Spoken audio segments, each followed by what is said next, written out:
বা একটা বিএমপির কর্মী, একটা জামাতর কর্মী, এই ছাত্র শিবির হইন, হেফাজত হইন, কোনো একটা মানুষ রাত্রে গড়ে ঘুমাইতে পারছে না। আসিনার ফুন্দানির কারণে কোনো একটা মানুষ রাত্রে ঘুমাইতে পারছে না।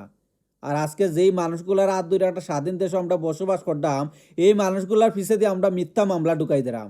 বা আওয়ামী লীগ সরকার এনসিপির যে 4জন নেতা আছে, এই 4জন নেতারে মিলিয়ন ডলার অফার করা হয়েছিল যে তোমরা এই আন্দোলন বন্ধ করো এবং আমরা তোমরা মিলিয়ন ডলার দিলাম এবং বিদেশও পড়ালেখা করিয়া দেওয়ার সুযোগ করিয়া দিলাম, তোমরা শুধু এই আন্দোলনটা বন্ধ করো। কিন্তু এই আজকের আসনাত, তারপরে সার্জিস, আসিফ, নাহিদ, তারা কিন্তু এই আন্দোলন বন্ধ করছে না।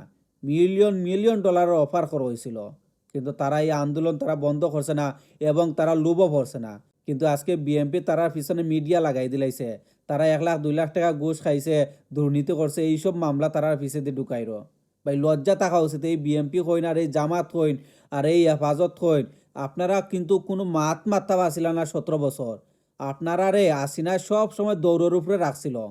কিন্তু আজকে একটা স্বাধীন দেশও তাকে আপনারা যেই মানুষটা রাত ধইরা স্বাধীন হইল দেশটা, যেই মানুষগুলো অনেক নির্যাতন সহ্য করিয়া একটা দেশ স্বাধীন করছে, আজকে তারার পিছনে আপনারা কথা হইরা লজ্জা থাকা উচিত।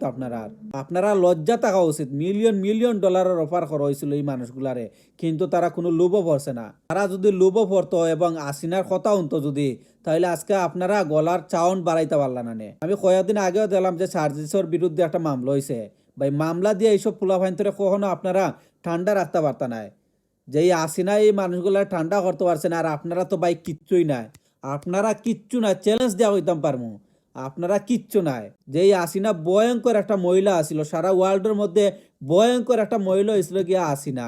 এই আসিনা এই সার্জিস আলম রে, এই নাহিদ রে, আসনাত রে, এই আপনার যে আসিফ রে কিচ্ছু করতে পারছে না।